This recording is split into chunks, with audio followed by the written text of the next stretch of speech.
He had his back on the wall. And because he had his back on the wall, he artificially made that happen to win. So how would you teach someone that would like to get into this industry, and what are the important steps they must understand? I'm like, holy moly, this is crazy. I can't believe I just made $276 off of a video that I just spent a little bit of time doing. Today on Unleash Mindset, I'm here with a great friend, Paul Hilse, who went from homeless to millionaire by the age of 19. He has an incredible story which he'll share with all of you, and how he's impacting and changing the world. For those of you who do not know me, I am Rick Hugh, Forbes recognized top security professional, top 20 in New York State, MDRT top of the table, husband, father, and entrepreneurial mindset coach to businesses around the world.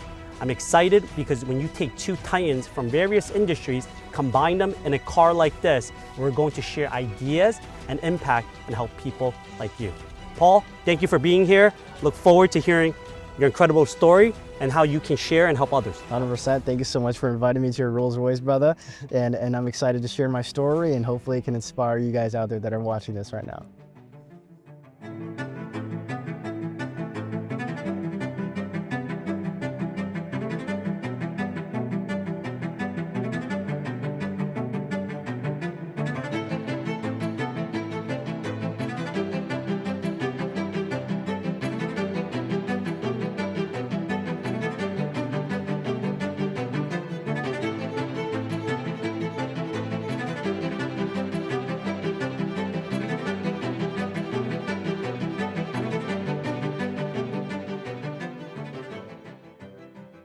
Today, Paul is 23 years old. If you actually look at his age, he's closer in age to my son than actually to me. So for all our people that are watching, you may connect better with Paul based on profile. But Paul, excited to have you here today. Love for us to learn more about your history, how you became the social media influencer expert that you are, but the way you built your influence and channels are incredibly unique. Paul, tell us more about your story, your upbringing, and where and how you got to where you are today. Well, Rick, thank you so much for having me on this podcast. This is super exciting.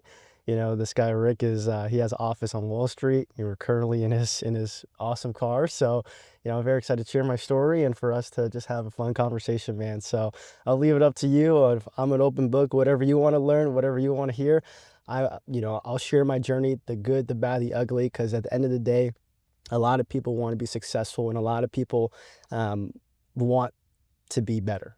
Everyone wants a better life, but what does it take?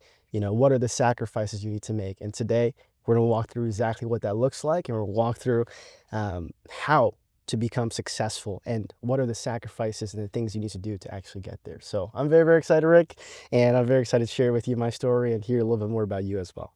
Amazing. You talked about sacrifice. So as we think through the word sacrifice, share with us what that journey was like. Yeah, so just to give you guys a little bit more context about my history, where I came from, and who I am, you know, I wasn't always like this. You know, I wasn't always successful. I came from nothing. My parents were immigrants, and they came to America with nothing but a backpack and a dream. They didn't even know English. And the fact that, you know, I grew up in that type of environment, I saw the sacrifices they made. I saw every single day them working in a nail salon and providing for me and my brother, and the amount of effort that they put in and the amount of work that they did. And growing up in that environment, it fuels you in some type of way. There was a burning desire. There was this one moment when I remember when we're talking about sacrifice, my dad during the summer, he would like cut fruit for us. And you know, he would be in the kitchen where it's super hot, and we'll be in our room with our AC, you know, playing games and everything. And he would give us the fruit, the best parts of the fruit, of the apple, of the oranges. And I remember I was going to the bathroom of our place, and I saw him like in the corner of the kitchen, and he was bent over eating like the core of the apple. And I remember seeing that growing up, and I'm like, wow, the sacrifice that my parents went through to put me into the schools of America, to put me in New York where I have opportunity. And the fact that they uprooted their lives from Asia and China and came here that lit something inside of me. And I grew up with that fire to want to give back. I grew up with the fire to want to provide for them, to make sure that they never have to fight for scraps, that they can live a life where they can travel, they can have fun.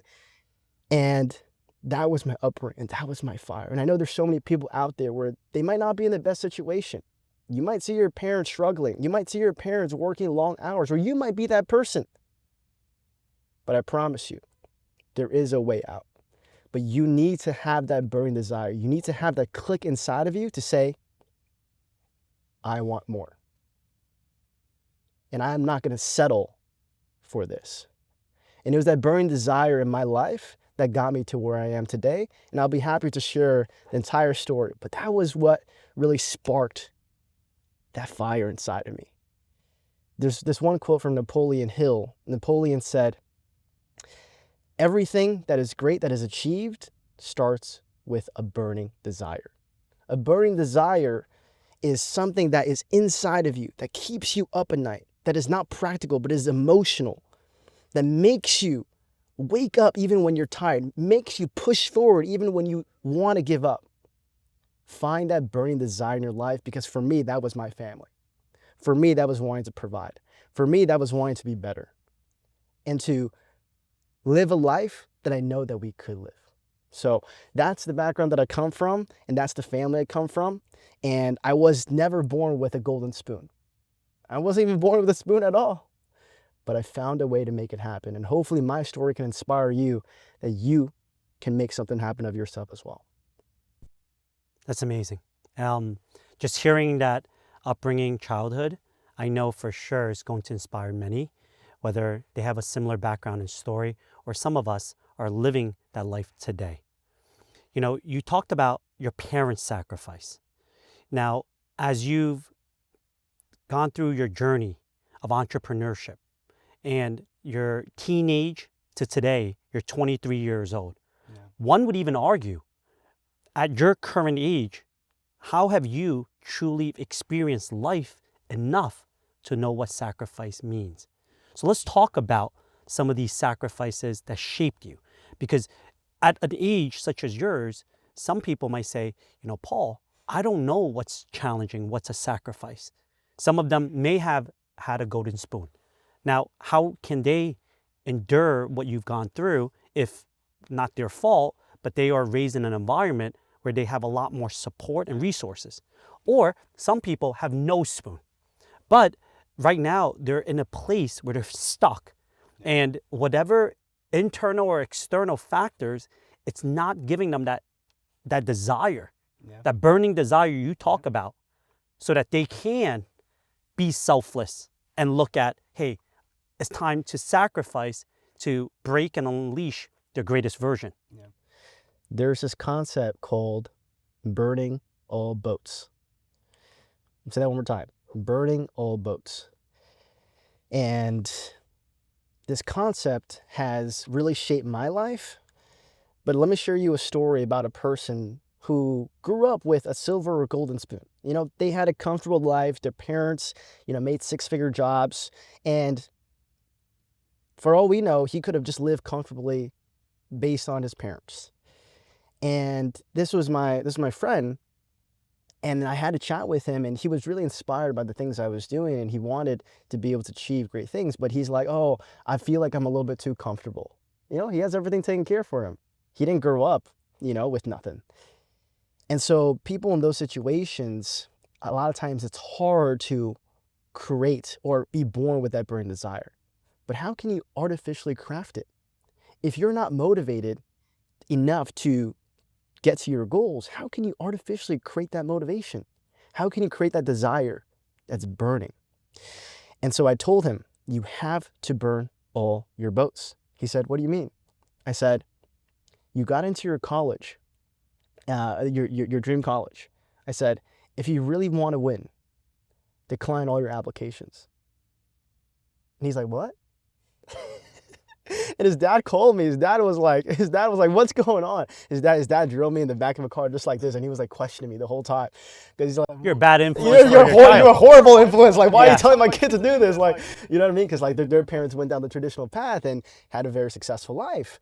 And I told him, burn all your boats. Now, I told him, hey, don't come back to me if this fails, but if you win, like, okay, cool, I'll take credit for it. Long story short, this guy decides to decline all his college applications. I wouldn't have told someone this if I didn't know he was already talented. Like, he was already very motivated, very talented, but he was still very too comfortable. I told him, cancel it, and he did. And I didn't think he would. He called me. He said, Paul, I did it. And I was shocked. I'm like, oh, shoot. What advice did I just give? Long story short, he calls me, and a few months later, he was crying. He was so stressed. He felt the burden of the world on his back, because if he failed, what would his dad say? If he failed, what would his friends say? At that moment, I knew he has burned all his boats. He has no other option but to succeed.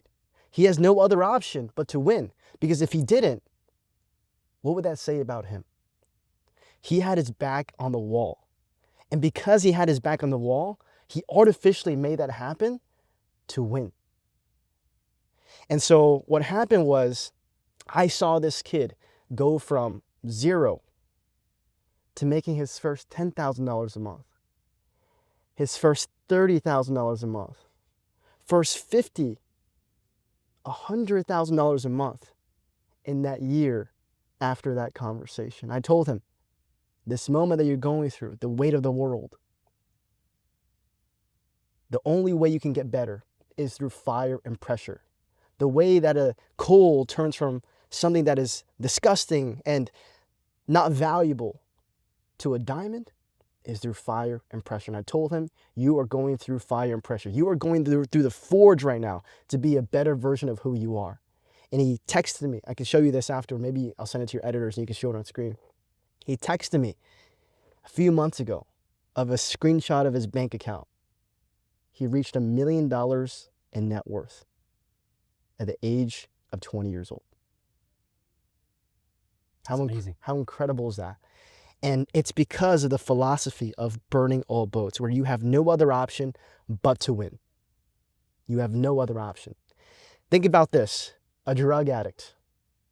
Do you think a drug addict will ever say, I can't find a way to find drugs? A drug addict will always find a way to find drugs. because they have this burning desire for this addict that they have, this addiction. And so if an addict is able to always get their hands on drugs, no matter how broke or what situation they're on, why can't you have that burning desire in your life, right? So anyways.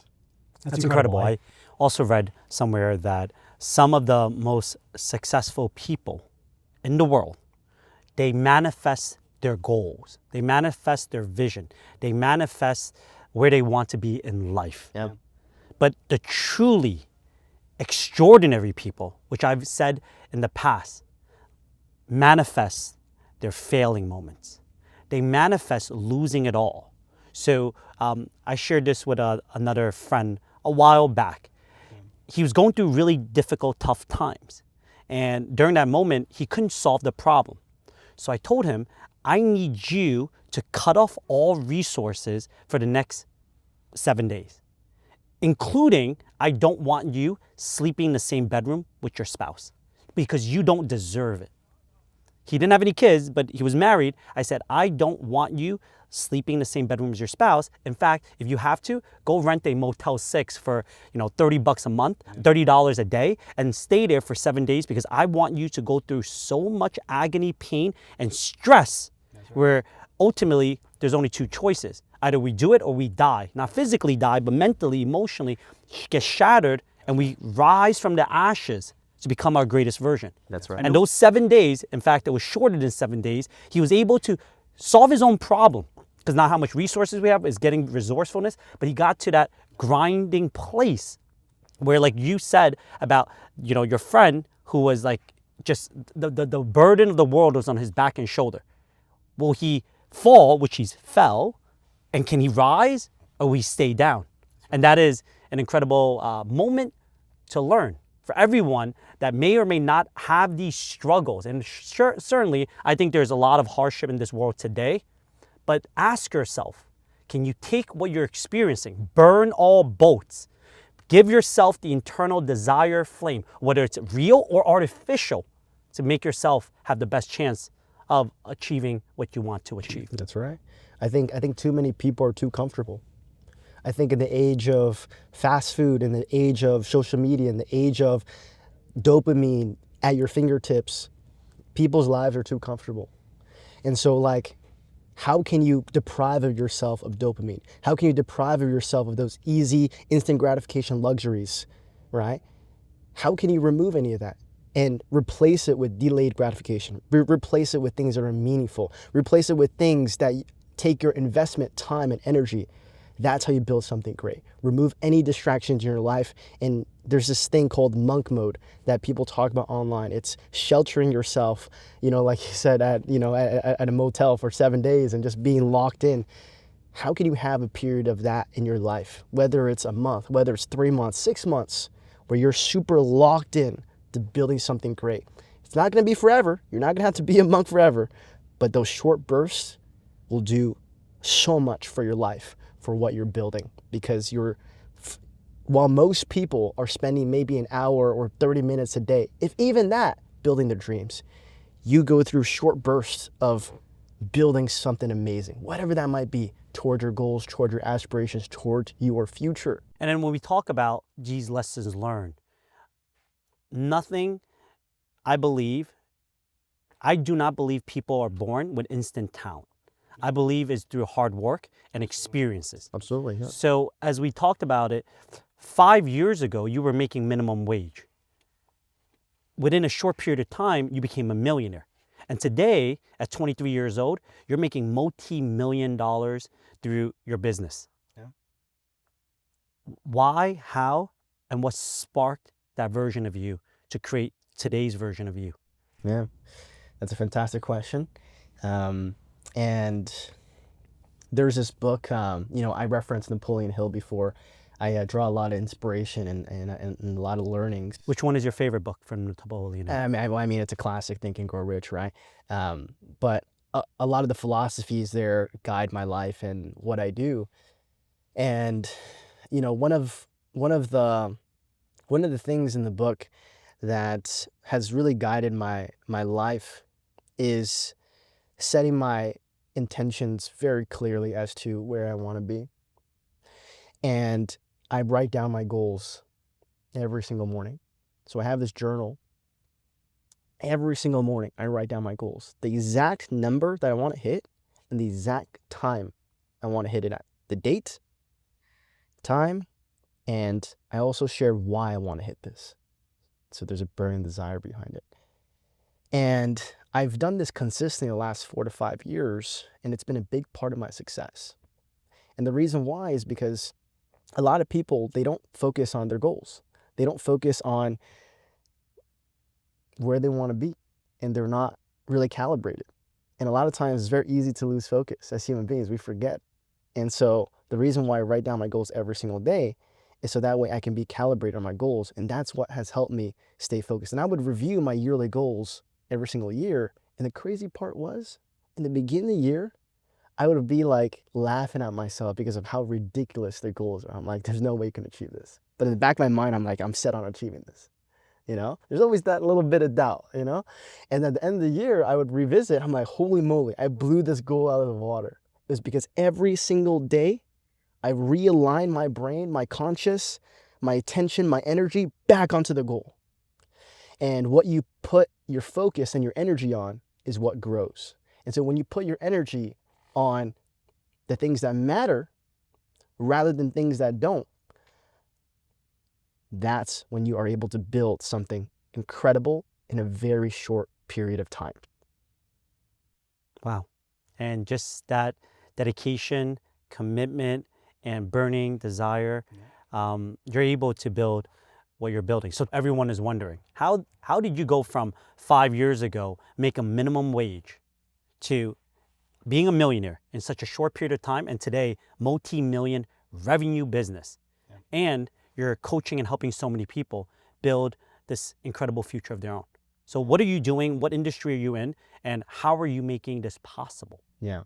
Fantastic question. So just to give you and everyone context, I'm sure all of you guys are on YouTube watching videos, and there's so many channels on YouTube that are called faceless channels, right? These are channels like car channels or movie channels or history channels where, there's a narrator, but there's no face. These are called faceless channels, and more than half of the videos on YouTube are faceless channels. And there's this huge industry that most people don't even know that people are profiting an insane amount of money from it. And when I was younger and I was working my 9 to 5 job, getting paid minimum wage, I saw a video of someone online making money with it, and I'm like, wow, this is so interesting. Like, I watch these channels. I've watched these videos. I know exactly the channels that they're talking about that are profiting so much money. And I'm like, this is interesting. So these people, instead of consuming, they're creating. And the creators are the people that profit. And so that's when I started doing more research, more research, more research. And I'm like, whoa, there's this whole like industry that's underground that people are making money. And the most beautiful part was they were doing it without showing their face or making videos themselves. And I'm like, what? What do you mean not making any videos? What they do is, because the videos are faceless, they can hire content creators to help them create the videos. And so you hire people from, India, Philippines, all across the world, and you provide them jobs, right? So you're providing jobs for people, but you're able to create videos at a very affordable rate, post it, and you're able to profit as well. So everyone wins, right? And so that's how I got started. In the past, I didn't have that much money, so I created a lot of the content myself, and then eventually I found a way to automate it. But I remember I was posting my first videos, and they didn't really get that much traction, right? And I was a little bit disappointed. I'm like, is this gonna work? Is this gonna work? And then eventually, I believe it was my 8th video, and that video, I remember refreshing my YouTube screen, and all of a sudden, like, I saw views coming. I'm like, whoa, whoa, whoa, whoa, what's going on here? My heart's pounding. I'm like, what's going on? And then I kept refreshing like every 10 minutes, and like more and more views came. One of my videos went from 0 to 800,000 views on YouTube in like 3 days. Wow. And those 3 days were the most transformational 3 days of my life. I wouldn't be here where I am today if it wasn't for that one video that blew up. And I remember I got monetized, which means you can start making money on YouTube. And my first day of making money on YouTube, it was like 270 or so dollars. I think it was 276, something like that. And ever since that day, I'm like, holy moly, this is crazy. I can't believe I just made $276 off of a video that I just spent a little bit of time doing, right? And I'm like, what if I posted more videos? What if I built more channels? Where would it be? And so that's where things have come, and we've built countless channels, scaled it, to multiple 6 figures a month. Cross 7 figures across our portfolio of YouTube channels. And we also help and support of some of the biggest channels that are faceless on YouTube, some of the creators that you love and enjoy. We partner with them, we help them, we support them, grow their channels, help them with sponsorships, help them make more money. And, we're the go-to people for the industry of faceless channels that most people don't even know exist. It's this kind of underground secret club. And, there's a lot of money to be made. Is it get rich quick? No, absolutely not. It takes a lot of work. It takes energy. It takes effort. But is it worth doing? Is it something that's legit? Is it something that people are profiting as we speak? Absolutely. You watch these channels. Like, you are actively consuming. And so if you're consuming, there needs to be someone that's profiting, right, on the other end. And so that has really been my journey. And really the best part about all this is the fact that we've been able to impact so many people's lives along the way. We've, consulted and supported 2,500 students, 2,500 channels on YouTube, just people who have directly worked with me, right? But we have a lot of free content, and, I always think about this. I always say, I want to make my free content more valuable than anyone's paid content. And so there's been so many people also who have consumed my free content that have built channels, and I see their channels on YouTube, and I'm always super proud that I'm able to do that. I think that's more rewarding than any channel that I can personally build or scale or make money off of, is seeing other people being able to do that for themselves, because I've been in their shoes. I know what it feels like to have nothing. I know what it feels like to struggle. And to see them climb from their situation of being desperate, of not having enough, of feeling scarcity, to now living a life of abundance, like the story that I shared before with one of my friends that crossed $1 million, that's incredible. There's nothing more fulfilling than that. And so that's a little more background and context. Obviously, I don't want to go into the specifics, but everything takes work. If anyone tells you anything is get rich quick, run away as fast as possible. Everything takes blood, sweat, and tears. But the thing is, if you put in the effort, it works. Wow. I think back about content creation. So if you think about what you just mentioned, there's so many people today that have content pages that are struggling. Yeah. You're talking about by your 8th video, you somewhat went viral. What was that difference in the 8th video? And to go from 1 to 7 failing and then number 8 hitting it versus some people right now are on their 80th video, 800th video, and they still haven't had that success. What would you say was the biggest difference in that one video versus all the ones that have flopped or since flopped since you creating content? Abraham Lincoln said this: if you gave me 10 hours to chop down a tree, I would spend the first 8 hours sharpening my axe. And so when I was starting my journey, I spent so much of my time sharpening my axe. I spent so much of my time consuming content. I spent so much of my time learning about what's the best way to approach it. I think too many people are too overly, quick to do things, and they just build something together, but it's built on a shaky foundation. I learned from the right people. I learned from the right mentors. I bought courses, I bought programs, right? That's what I personally did because I wanted to have the best foot forward. I wanted to have a sharp axe to be able to chop down the tree when I came to it. And so that's the way that I approach any business venture. And that has highly helped me because let's say like you're trying to get to the treasure, but you don't have a map. Are you going to get to the treasure? Of course. Well, if you don't have the map, you're not going to get to the treasure. Sure. You need to find a person that has the map, That's and right. you need to gamify what is required to get to the treasure. That's right. And so there's already people out there that are succeeding in whatever business you're thinking about, whether it be YouTube or whatever business. How can you learn from those people? Those people have already laid out the pathway. And if they can teach you, if you can learn from them, then you skip the line. And so that's a big part of why I was able to have videos blow up. Did my first video blow up? No. But I kept adjusting, kept refining. And that's how my videos really blew up, is first off, learning from the best, learning from mentors, being humble to take the time to study, right? And knowing that your first or second video or your first or second venture is not going to always pan on the way that it is, but it's the persistence to continue and the persistence to refine. That's how greatness is derived. For everyone that is interested in content creation, I read an article that said, when you and I were growing up, probably doctor, lawyer, engineer was the most popular occupations. Yeah. Today, I read an article that says most children growing up, especially the ones that are consuming social media, they want to be content creators.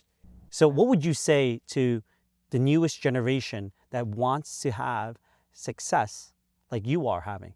But what's interesting is we think about, like, I think you joke around recently to a friend, like, hey, what do you do? You're like, I do OnlyFans, right? But OnlyFans is very different from what you're doing. Some channels are like showing themselves. It's all about themselves, their own identity, their own brand. You're creating faceless channels. Faceless channels, yeah. Which is really unique in itself. So how would you teach someone that would like to get into this industry, and what are the important steps they must understand? Yeah.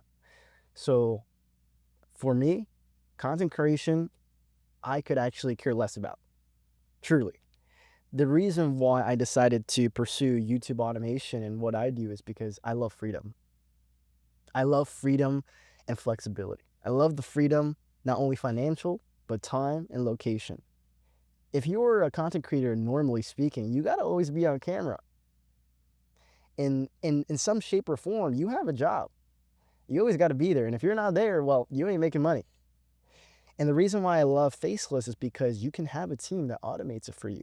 And so for me, this year I've traveled to countless countries while my teams are operating efficiently. And then I've been super blessed to have that because I'm not the face of the brands of these companies, right?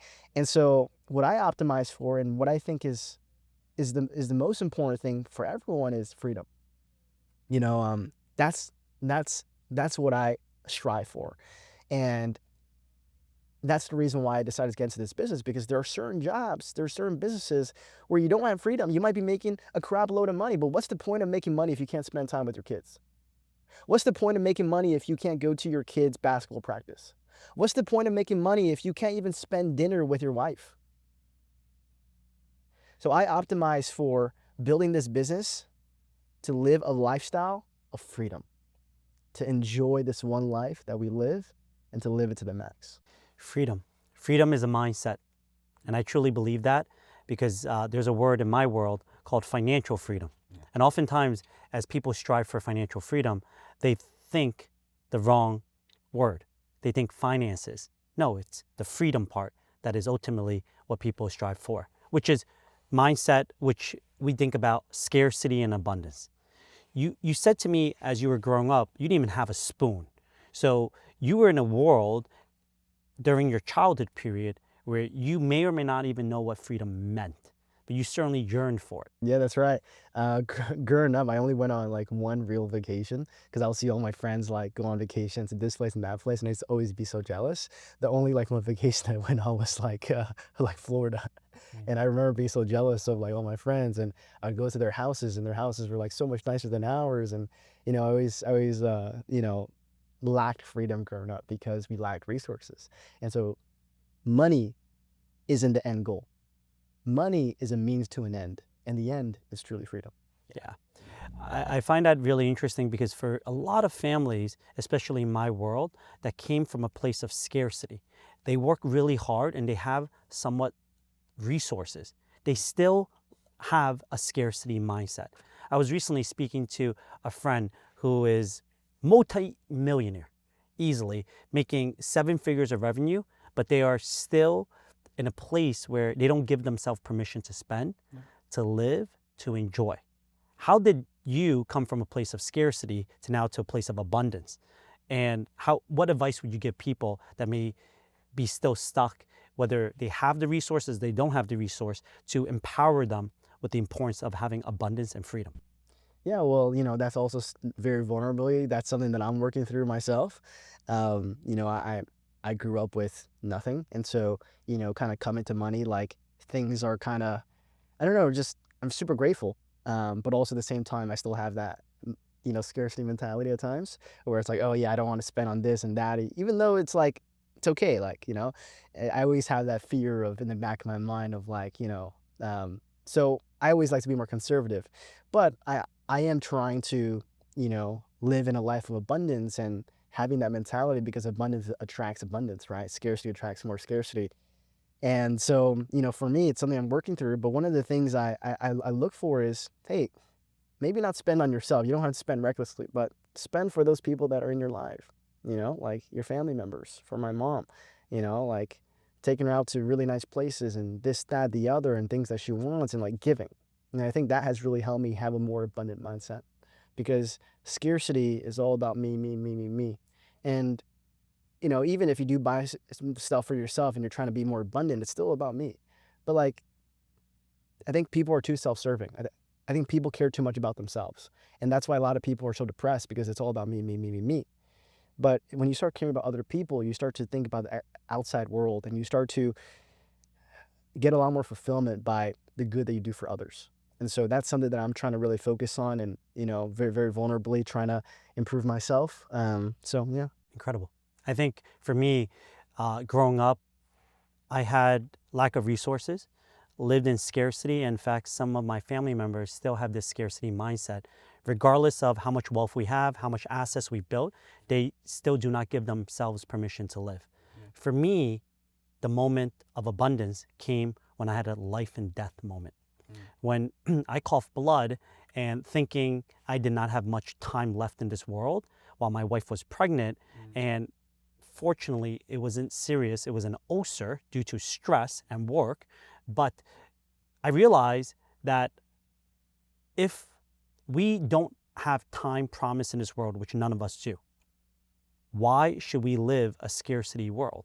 So and I say this, which is why it's called Unleash Mindset, live every day like you'll die tomorrow, so that only then will you truly understand how to fully live life today. Yep. So the way I perceive this world, and I teach people, business owners, people that are close to me, tomorrow's not promised.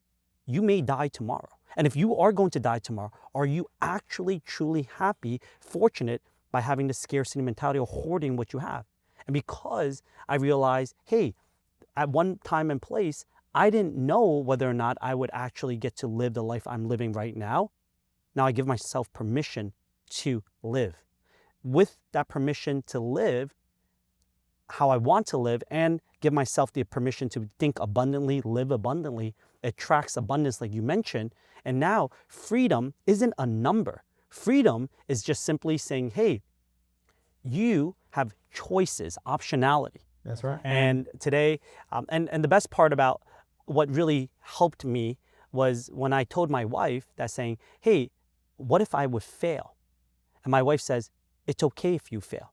Because even if we do fail and go to a place where never been before, we struggle financially, as long as we have each other, that's all we really need. It's very powerful. Yeah. It's all we need. Because I say this to some of the wealthiest people we work with, and I think about it myself, right? If I'm able to achieve whatever my goals, and I'll use monetary because a lot of people use monetary as a metric for success. Let's say if I had the blessing of next year become a billionaire, right? But if I take that path, which is in front of me, and I know exactly how I can be a billionaire, but once I cross that path, I lose my wife, I lose my 3 kids, I lose my sanity, I lose my friends and my family and my team. Would I still take that path? The answer is no. So if I know, although I can be a billionaire, but I'm not willing to sacrifice and lose all these incredible things that I currently have, so isn't it true that we are currently billionaires or even worth more than $1 billion, because that $1 billion number is not worth the exchange of what I have? Yeah. So once I realize this, there is no number. There is no number for us to chase. It's just about finding internal gratefulness. What you shared here is so awesome, because there's this concept that one of my mentors shared with me. He said, whenever you think through goals, ask yourself, is it closer or is it more?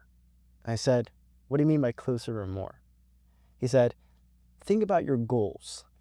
And every single time you think about a decision, ask yourself, is it closer to your goals or is it that you just want more? Because how humans operate and how we're wired is we're always looking for more. Yeah. But just because it's more doesn't mean it's better. Of course. Probably not, right? And so it's like, we always got to ask ourselves, hey, if I cross this threshold or be a billionaire or do this business deal, is it going to get me closer to my goals? And so rather than asking yourself, oh, can I have more? Can I have more? Ask yourself, am I closer? And so that framework has really helped me stay aligned with proper guardrails of what I should and shouldn't do, because there are certain things that might make me more money, but is it worth my mental peace? Is it worth my freedom? Probably not. So is it closer to my goals? No. Cool. I'm not going to do it, even though it might be more. That's beautiful. And I say this, some of the wealthiest people are the poorest in their mind. Some of the healthiest people are the most unhealthy when it comes to certain aspects of their life. And some of the most beautiful people in this world, but they are the most self-conscious of their beauty and looks. So if in reality, they are not as confident as they may ultimately seem. So life is less external recognition or external focus. It's more internal, finding that point in your life. Absolutely. Absolutely. Yeah. So now that we understood like the incredible journey you've taken, tell us about that future. So what would you say the next 5-10 year Paul's journey will look like? Yeah. You know, we just talked about closer or more. And I always ask myself, hey, do I want to build business for the sake of just making more money? Or what's the point of what I'm doing? Because to be very honest, like I can retire and I can live off of my investments and I'll be good. But am I going to be satisfied with that? I don't know. Will I be depressed? Maybe. I've traveled and I realized that being on a beach and traveling is not going to fulfill you. And most people think that will. Most people is like, that's their dream. But I realized after doing that, it's like, oh, this is kind of depressing after like a week or two. And so I asked myself, like, what is closer to my goal? What do I want? Right? Freedom. I want to help my family. I want to be able to do something big and impact the world and benefit society.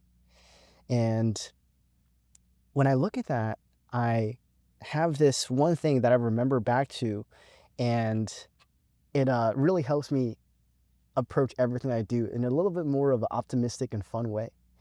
There's a guy named Ryan Blair, and he sold a company called Visalis for $700 million. I had the opportunity to be in a room with him in California a few years ago, and he left a really big impression in my journey. And he said, the way that I built my company to $700 million and I exited is I thought of life and business as a game. And I said, huh? A game? Like GTA? He's like, exactly. Like GTA. Think of your life as a game. And in each level of the game, there is a new boss. And a lot of people, whenever they come across obstacles, they get intimidated, they get stressed, they get scared, right? And they have analysis paralysis and they don't want to approach the obstacle.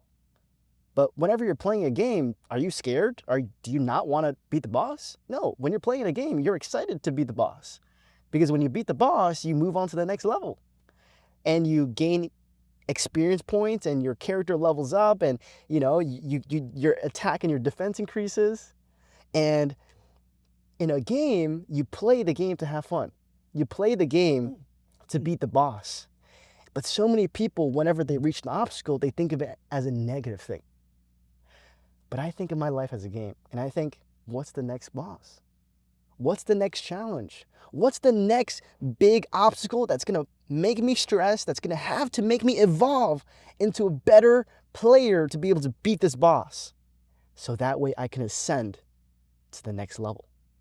And so when I view life like that, I say, give me the challenges, give me the obstacles, give me the tough times, because only through those things can I evolve and move on to the next level. You don't play a game just to play a game. You play the game to have fun.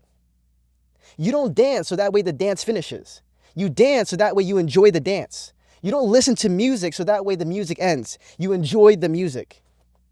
And so the way that I view life is I am playing the game of life and I don't care about the destination, but I'm playing it to have fun. I'm playing it to beat the boss at every single level and to increase my stats at every level that I am at. And when I view life like that, I am almost like psychopathic when it comes to like problems that come. I'm like, yes, give it to me. Give me the pain. Give me the struggles. Because I know on the other side of that is that I'll level up and I'll be a better character in the game of life. And that has really, really served me. While most people are too scared to beat their first boss, I'm already at boss level 100. And just the reason why I share this is circle back as to, what you were talking about what the future looks like for me. I care less about what I'm trying to do or build. All I want is to play the game of business and life and have fun. And whatever that looks like for me, I don't know, but I want to have fun during that process. I think too many people, they play business and they play life and they play just to make money, just to scrape by, do the boring work so this way I can make ends meet. How boring is that? The one life that you have, you're telling me you're just going to do this and that just to make a salary? Digits on the screen? No. If I'm going to play life, I'm playing it as a video game. I'm playing like GTA. I'm the main character. And you better be the main character of your own life too, right? Don't be someone else's side character. Be your own main character. Be the person that can slay that dragon in your story. That has empowered me, and hopefully that can empower you, from a story of a person who sold his company for $700 million. And hopefully that can apply to you as well. That's amazing advice, my friend. And I'll tell you what's really incredible as you talk about gamification. Yeah. There are so many successful business out there that have exactly taken what you just mentioned and they put into practice and achieved all their goals. I think about gamification, the backward theory, setting up a goal and then reverse engineering the backward steps to getting there. That's right. And when we think about gamification, it reminds me of recently, early this year, my daughter's birthday. I asked them, honey, where would you like to have dinner? And they said, I want to go to this Japanese restaurant.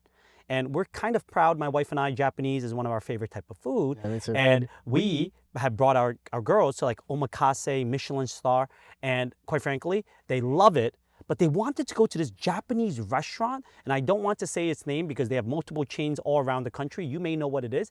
It's a revolving like turntable.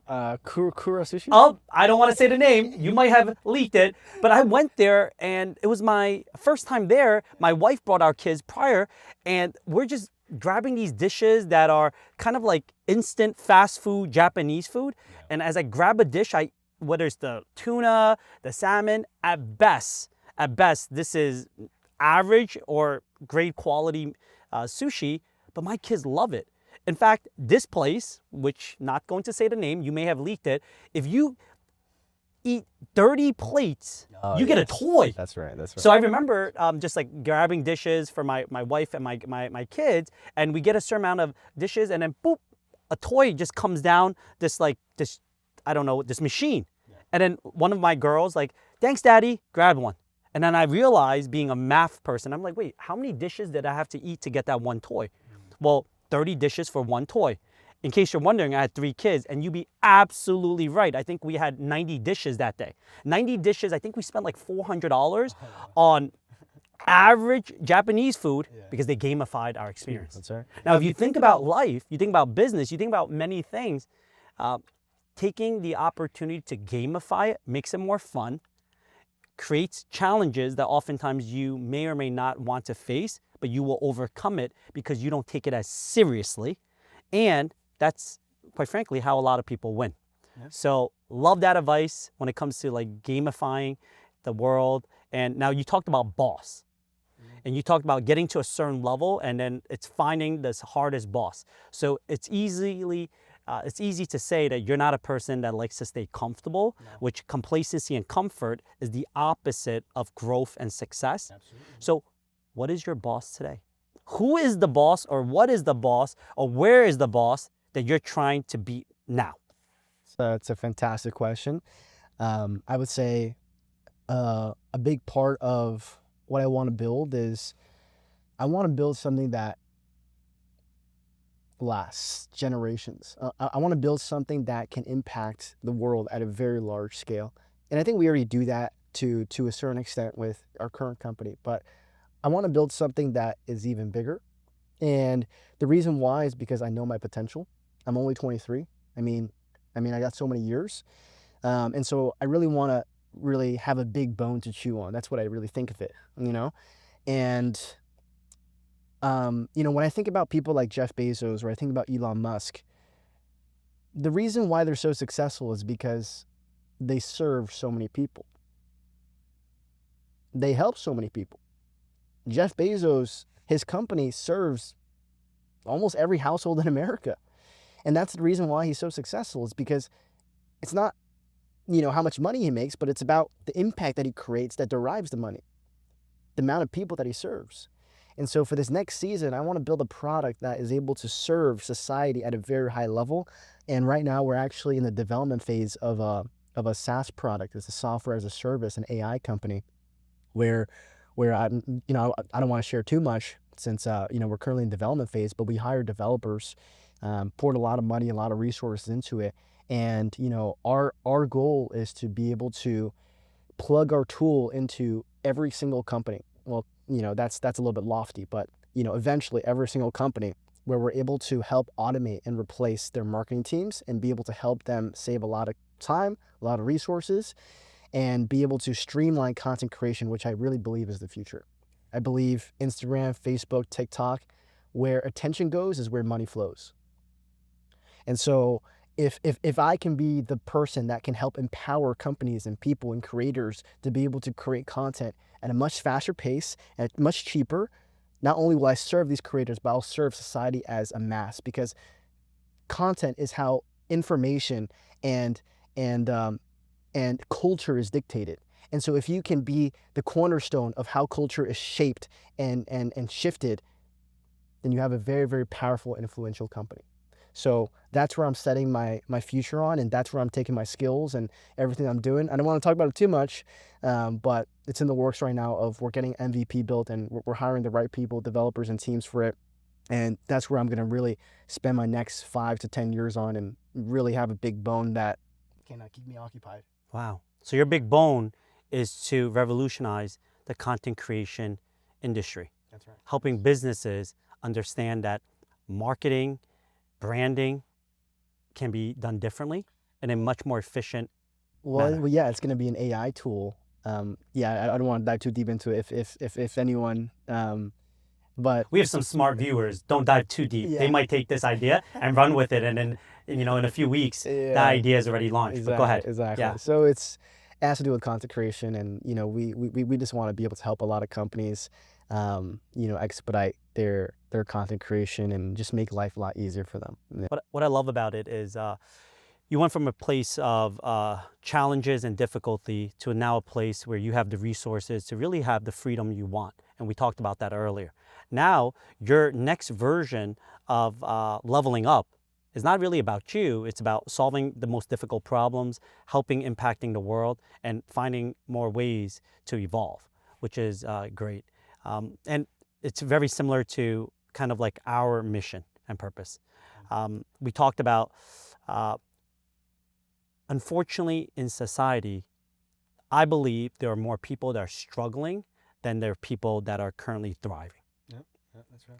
I shared with you earlier in regards to why content is really important, but why good content, motivating, inspiring, helping people become their greatest version is so important.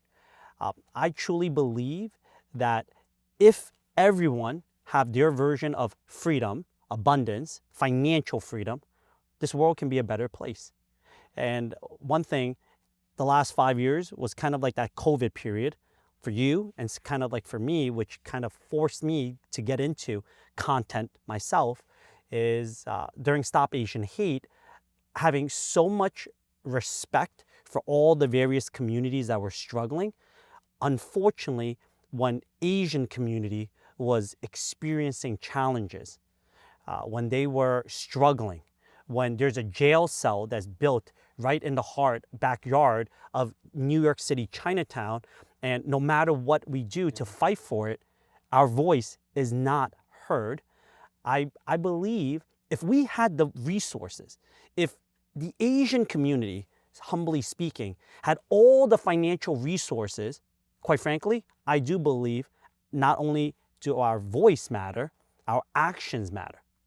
So I want to revolutionize the financial industry. I truly believe that the rules of the game on whether it's making money, paying less taxes, building wealth is not taught correctly. In fact, there's a lot of people, or there's a lot of industries, institutions that are holding their cards and only releasing the right amount of information that they believe it's important and necessary to release. Like, what are some false information? Debt is bad. Not all debt is bad. In fact, low interest debt is almost as great due to inflation, like free loans. Or, for example, when it comes to like credit cards and using other people's capital, or cash is king, all of these scarcity mentality that I believe kind of control us is constantly being taught. And I think more about, like, even growing up, I'm not sure about you, but my parents told me Medicaid is important. They told me, hey, food stamp is great. I remember lining up at my public school in the summer for peanut butter jelly sandwiches and their little cartons of milk. Why? Because it was free food. Yeah. But what happens if those schools did not give free food and we were in a place of poverty? Then what do? Do we just starve? No, instead of giving people Medicaid, free food, or food stamps, why don't we teach them how to get out of that situation, how to empower them where they have more choices? Because when you rely on the government, unfortunately, my humble opinion, oftentimes we are failed because many of the politicians are not doing what they need to do. Right. So my level up boss is one, to destroy what's currently today's norm of financial institution, financial industry, and give everyone a fighting chance to be the top 1%, not just the 1% and everyone's the 99%, and watch this massive wave of wealth disparity continue. But number two is to run politics, to go into politician. I do believe that at the end of the day, I've said this in the past, some people want money when they have nothing, but the people that have money, what they want is respect, which I believe there are certain communities that don't have it. But in order for you to have respect, it's power. And what is power? It's voting. You know, we're at the middle of November. When this video gets released, you will have known that many of the state's politicians' election results have already came out. Some people are thrilled, happy. Some people are unhappy. But the point of the matter is, I do believe we are a divided nation. How can we build this nation where we're united for the people? So therefore, I share with my kids, I say, you could be whatever you want to be when you grow up. But daddy, mommy, what do you want me to be? I want them to be politicians. I tell my daughters that, hey, you can be the next president of the United States of America or any country in the world.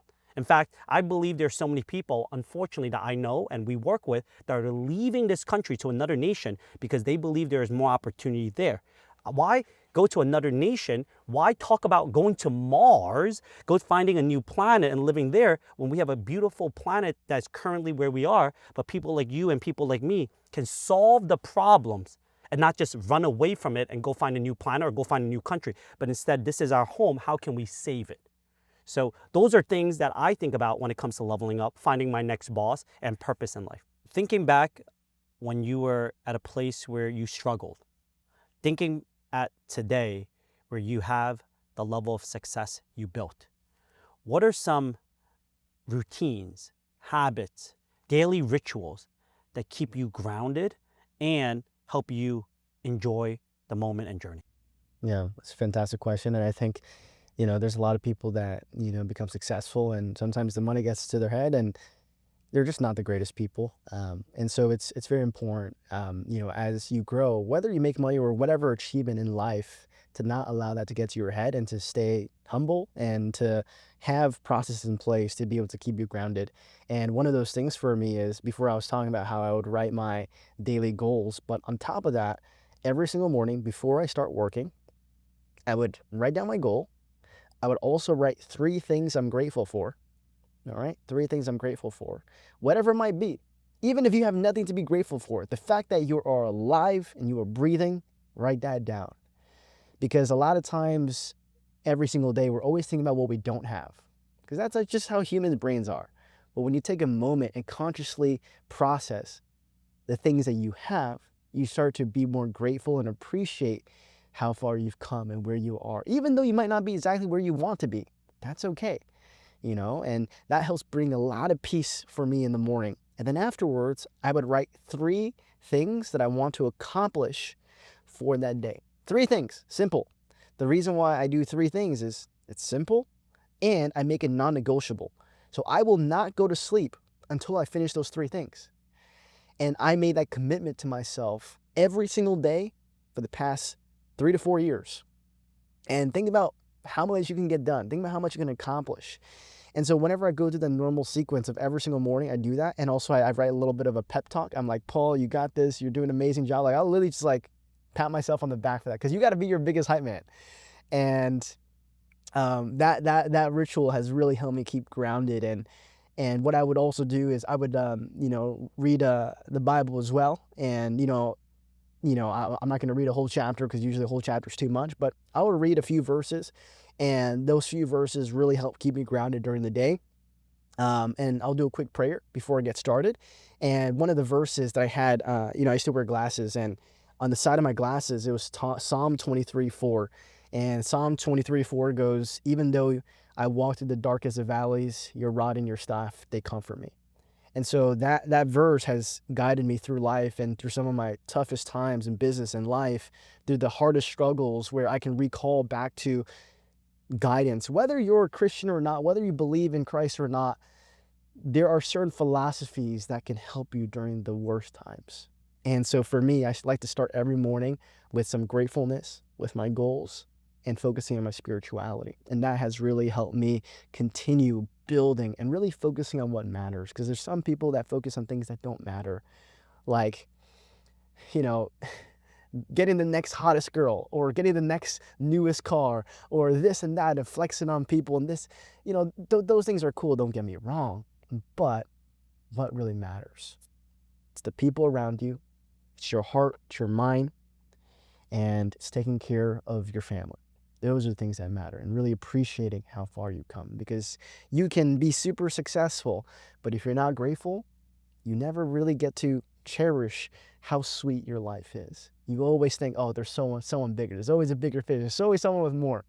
When we can cherish, no matter how small or big you are, you can literally have nothing. You can be eating a bowl of rice, but if you can cherish that you lived another day, well, you're living a great life.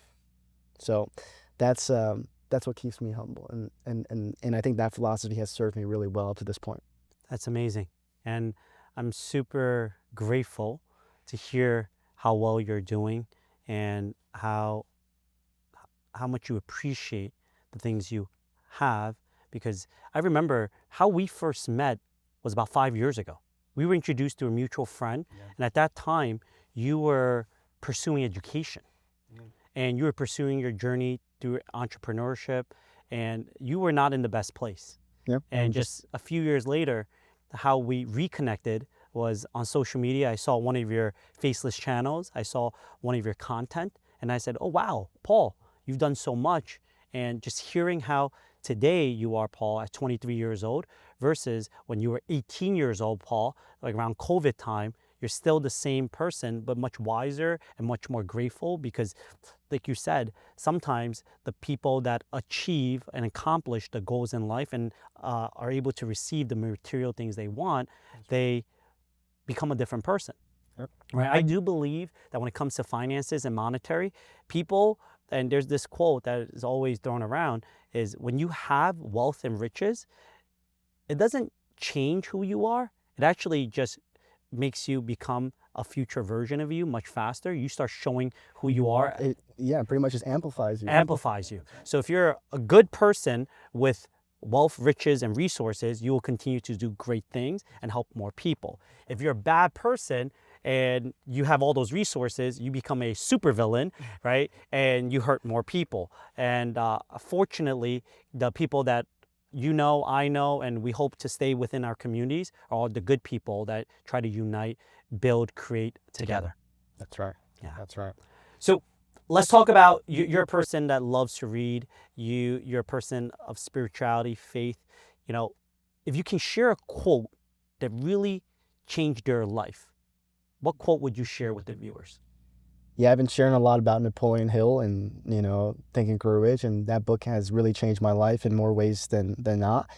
A lot of people, they just read books for the sake of reading it and saying I read it, but like, there's this thing that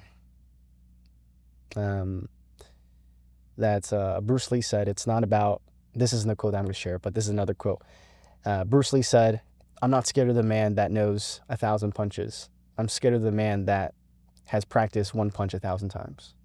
Right. And so I've really studied this book, Think and Grow Rich, and applied a lot of philosophies in my life rather than reading a ton of books.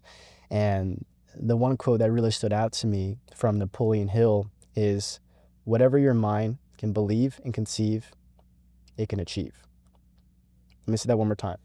Whatever your mind can believe and conceive, it can achieve.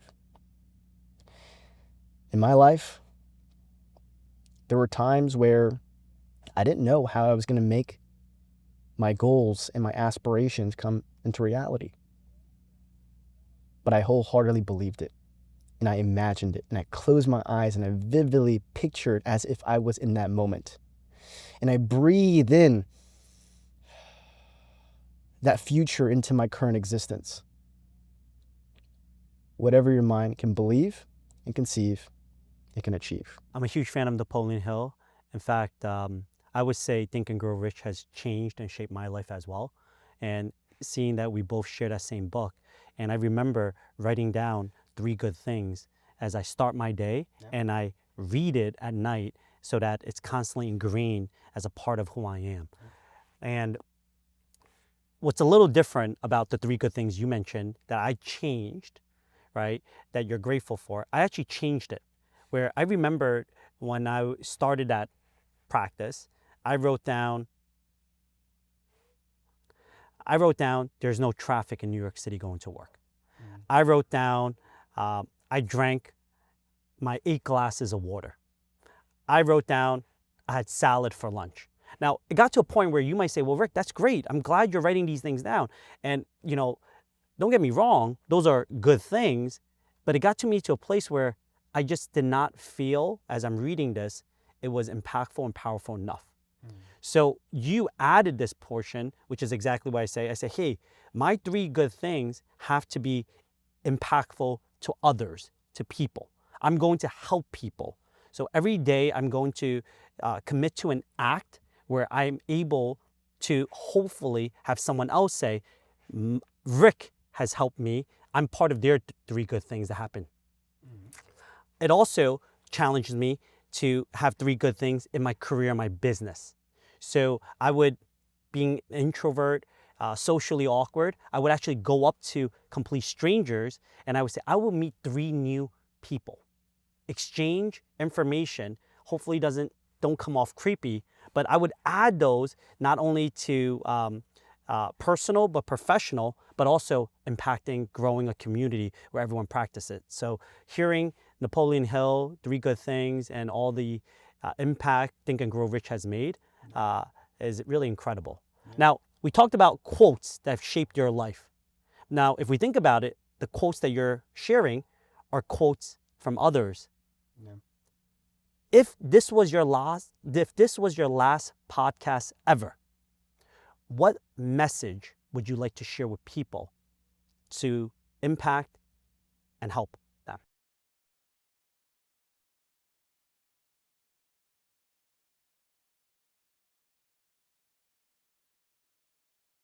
Stop caring about other people's expectation of yourself and define your reality of success. Amazing. The fact that you took time to think of what to say, and you essentially said you are in and take control of your own world. People's external recognition, praise is not as important, but what matters the most is living your best version, best life for you. That's right.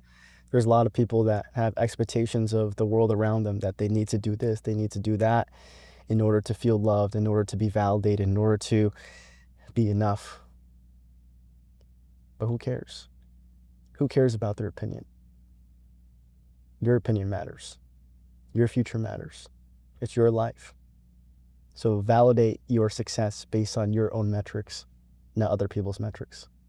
You're giving power to the people, not through content, not through anyone else's praise or recognition. We all have the power to live our best life. That's right. Incredible message.